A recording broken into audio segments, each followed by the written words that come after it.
What we're distinguishing basically is the difference between a surrogate power to categorize you as a citizen, a resident, or a mere piece of property, a human resource. Human resourceism is out there and live and well. Usually it's a combination of the left and right things collaboration. The certificate of identity is from the person, and it substantiates that person, tells their chosen name, and gives their place, their living place. And what we're doing is we're certificating it by stamping it, sealing it. So if a person was asked to identify themselves by an official, they can certainly identify themselves.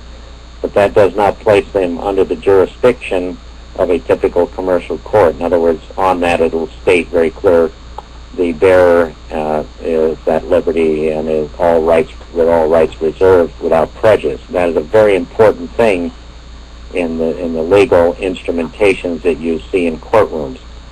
The immunities that we're seeing in the surrogate personalities, the NGOs, the PGOs, the agencies, is advancing parallel to what we call a state of tyranny. In other words, to get a state of a tyranny, you have to have all of the public officials and their corporate partners immunized. This was a glaring example in the Merck protection program instituted by the State Department in the Middle East, where Mercs could go in and murder, create mayhem, steal, and a host of other corporate crimes and get away with it because they were really acting in the Homeland Security interest. Well, obviously that's a lie. That's a falsehood. It's not the truth. The Mercs are obviously confounded and create a paradox of injustice and criminality. And this goes all the way down into such groups as watershed councils and community, secure communities groups and everything. And of course, their presentations are very positivism and touchy-feely, and therapeutic alliances are made. And those kinds of things are very dangerous. Those are the foundations of tyranny. The speech encoding is always the same. Decision maker, partner, stakeholder council, all kinds of little stimulating words, all on board, everyone on the same page. These are all speech encoding devices that are used to get people to be compliant to the one decision of the group. Now, most of these groups know it, and they're very clear. They advance according to, they have an advancement where they establish, hold, and build. And it's hard to characterize them left or right because the cooperators and the collaborators are left and right. And the driving doctrine that is messing up the local communities is that everything is for sale, including your identification. The declaration by Indigenous people has advanced, and it's parallel, but it goes back to the covenant of liberty. It goes to the individual's sovereign integrity. None of the institutional documents that are being abstracted according to what we call the Rothschild principle go and protect or even regard the differences among anyone on earth, let alone in local communities. We're seeing a very well-developed Delphi technique in alienating people that are very valuable and indispensable. So the declaration by Indigenous people redirected the matter to liberty as well as to that sovereign personality. You cannot have democracy or republic or any other decent form of community without regarding the individual. If you don't have an individual with sovereign integrity, you have no vote. There is no power in that one vote. The Vatican realizes, and the Pope realizes that the Cardinal and these people are sovereigns. The state realizes that you're a sovereign because they accredit you with one vote. The psychologist says it, well, find the inner child, the real self, and all of these things. The creator of the universe says, I am your personal salvation. So we know that the underpinning and the base not the pyramid base of understanding, but the base of discernment and comprehension, is that there is an individual. So the declaration by Indigenous people is distinguished from the UN declaration because the UN created a collaborative and assigned very powerful abstractions to collective rights, collectivism, collective this, everything's collective, and that only leads to one thing: supervised rights designed by collaborators who use pre-decisional criteria that it's amusingly unintelligible.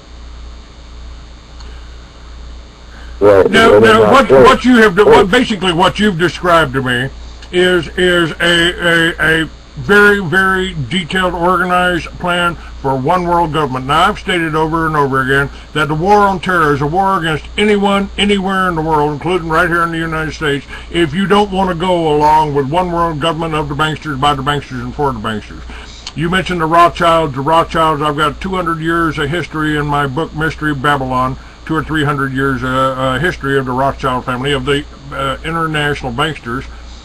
And they've been working on this one world government plan for, the sun never sets on the English Empire. Is that has it just developed to this point for that probably the first time in world history they've actually got the means and the technologies to put us all into slavery here?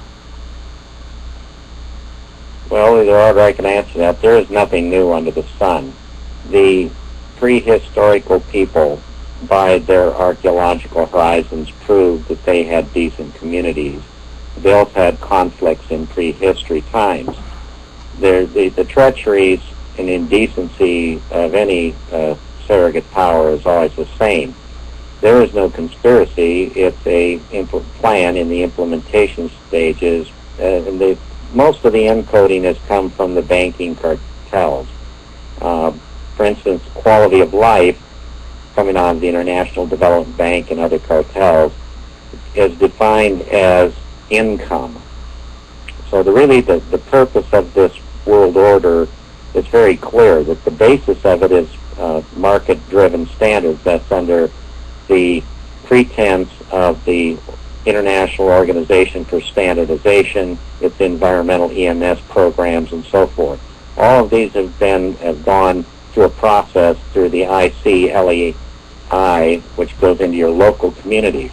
So it's a very top-down process, and admittedly, and the collaborators have an idea and an attitude that they see the big picture. They are of high status knowledge, whereas the spiritual people, such as the indigenous people, such as Art and various other people, Lakota and so forth, have always made sure that science and spirituality and all of these things were holistic altogether. Whereas the fake fight between the jihads, I'll name the real jihads are this: the legal jihad, the political jihad, the religious jihad, the scientific jihad. These are the real jihads that are competing with one another. They always go from problem, reaction, solution, thesis, antithesis, synthesis. In the case in Nevada where they're going to go after a man and give him a so-called ticket, which is a summons to court for taking a natural plant, the pre-decisional situation is already done. It's a done deal. The courtroom show will recruit people from the various parties allowed into the court and interveners, and they will deliberate and come up with a collaborative behind-the-door settlement agreement, and that will all be done according to the pre-existing doctrines, such as in the Washo's case, the Washo tribal authorities, who are under the IRA 1934 Reorganization Act, will simply go in and abide by their collaborative agreement called the Tahoe Agreement, where they already gave up the elements of sovereignty, but they put on a smoke screen and a show that they are still sovereign. That is not true. Now, they are trying to demonize the very word sovereign right now. I've got links in movies and everything. 60 Minutes and Southern Poverty Law did a thing to try to demonize the whole term or the thought process of being sovereign. And let me just take a moment here to we've been talking about this declaration by indigenous people of the world, and let me just give my audience a sample of that. We acknowledge creation's sovereignty of spirit, mind, and body, keeping each natural person free to live, have values, beliefs, enjoy individual personality and attributes of life. We acknowledge and honor all greater and lesser sovereigns, and each natural person standing free in inherent and immutable life and liberty, right of immutable hereditary leadership, right of plea, right of Congress, right of free natural association, right of assembly, right of trade, and friendly intercessions with all under a covenant of peace, prosperity, and happiness, apart from fear and freedom from misprisons of treason. We acknowledge and honor that each free person nullifies and sets aside fear by holding faith in the covenant of individual, inalienable, indigenous liberty. Trust to ensure our creative hearts and minds direct our affairs. And trust to ensure our creative hearts and minds direct our affairs. We acknowledge and honor our sovereign laws and places our sacred estates held in the land, and as embraced by our original immutable promises to our children yet to be born, embraced by natural thresholds and attributes. We acknowledge the honor and continuation of life, its attributes, our individual, natural, and spiritual personality intrinsic to our being, our consummated natural births, hereditary families, adoption, implicit and explicit arrangements, healing, righteous living places, and communities. You know, it doesn't sound very anti-government or terroristic. It sounds like, it sounds like exactly what it is. Declaration of our rights. Hey, Craig, may I answer this one? Yes, sir. Go ahead, Art. Like I said, when I came out of the mountains to explain all of this stuff, now when I listen to you guys talk, it's just like, we original people, when you like the land, air, animal, and water, we often convey them each other spiritually, I guess you'd say, or metaphysically. So we all know that. How come the people that are trying to govern all of us can't conceive that? And so that's where the declaration came in, that we, the land, air, animal, and water, and the humans, have now brought our, what I tell William is, we brought our table and chairs to the founding fathers of this country, table and chairs. We didn't sit at their table.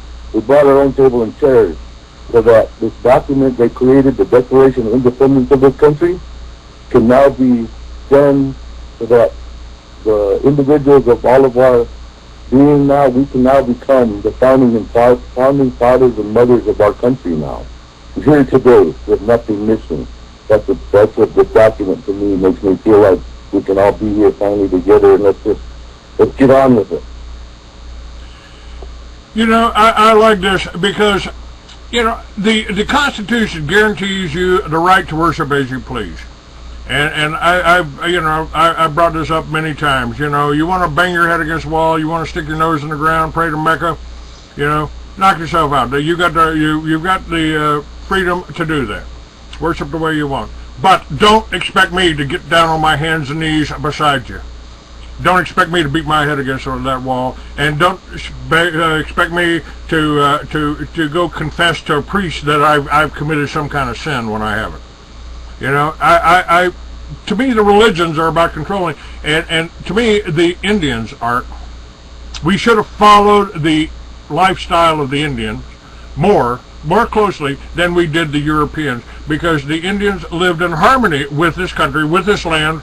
You know, you had abundance. You had abundance in the buffalo that roamed this land. My God, we'd probably have laws against buffalo herds that big because of you know, all of the crap that they left behind. So you're talking about sovereignty now, William. Tell them what that's all about. Say it again, Art. That sovereignty, the one the question he let me up with. Well, yeah, the sovereignty, when what we've come up against is, and the Lakota people understand this as well, is that in America you have sub-departments and you have agencies. And what happened is that the corporate think took over sovereignty. And in the early 1920s, one man knew that, did he call it criminal, he basically called it, he characterized criminology. And he said that the corporation was always designed to escape responsibility and accountability.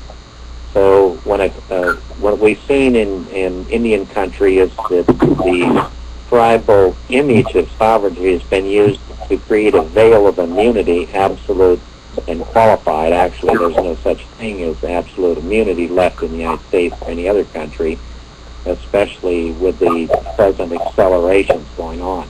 So what it means is that you no longer are sovereign except what I tell you you are.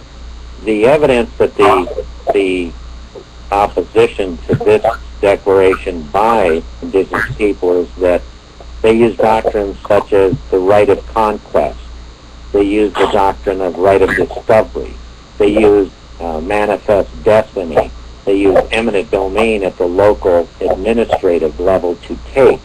What happened in sovereignty and the perversion of it is that in the tribes, such as the Washo's case, the tribal agencies who are not even a sovereign, they're under the IRA system, come in and use an agency authority to take the tenant's land and evict the tenant from the land. And that's the same process you have in county, state, and federal jurisdictions. When you go back and look at sovereignty and you backtrack it, you will find eventually you lead back into the U.S. corporation, which is chartered and registered in England, which is under the Church of England and the Vatican and on and on. So what you have is really a false claim to sovereignty, and it is used when there is instruments like sustainable development. Agenda 21 too, right? Agenda 21 is part of that. Agenda 21 is a manifest, and it's fairly clear, and you have a long, detailed history on it. But the sovereignty of an individual goes to the sacred estate. Now, what is clear in that sacred estate, the indigenous sacred estate held in the land, is there is sovereignty in first and final instance. The authorities, the surrogate authorities, legislators, lawyers, judges, administrators, agency directors, try to make you believe that sovereignty comes from them, that they are the source of law.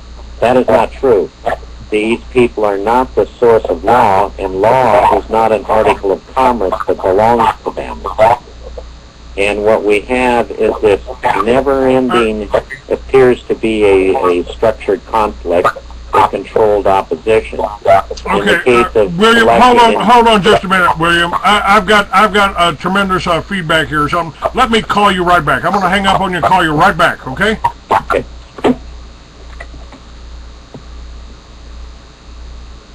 All right. Art, you're still with me, aren't you, Art? Oh, yeah. Okay. I'm trying to decide whether it was your phone or his phone that's making the difference here. It may be yours, or I don't know what you're on here. It may be your cell phone, but I'm not sure. I got it on speakerphone. Maybe I better take it out there. Take it off a speakerphone. That's the problem right there. I believe that's the problem here. Okay, let me get William back up. Okay. There we go.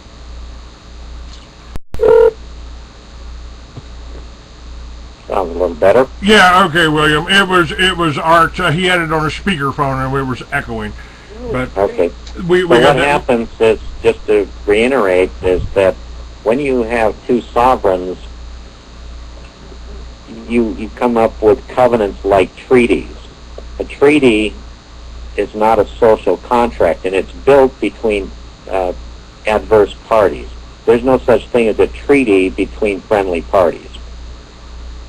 You have to regard the difference. You do not invade them. You don't go into their individual sovereign and start doing things like Agenda 21, smart growth, smart meters and water, and all these agreements that are being made. The mayors of cities do not have the authority to go in and make international covenants. A covenant, in a treaty sense, between the indigenous people and the landed people was very clear. It was an instrument that involved the operation of the creator of the universe. Art commenced the program today with a prayer, and we will end with a prayer, and we will abide accordingly. Now, this is very important to understand that a social contract is the heart and soul of the surrogate powers. Contract is everything to them. You can make a contract with a merc to do extrajudicial killings. You can contract to have a drone go in and kill massive amounts of people, and you kill 10 and you get one suspected terrorist and all of these things. You issue agency death warrants and so forth. That's all a perversion of justice and judgment. It's not Christian. It's not pagan. It's fascism. Fascism requires killing and taking. Yes. And so what you get is green fascism, where you run in and you do austerity. Now, with all the success and verbose talk about how all the Indian people are perfect images of what should be in the planet and all that, that's not true. That's another falsehood. The casino cultures are plundering.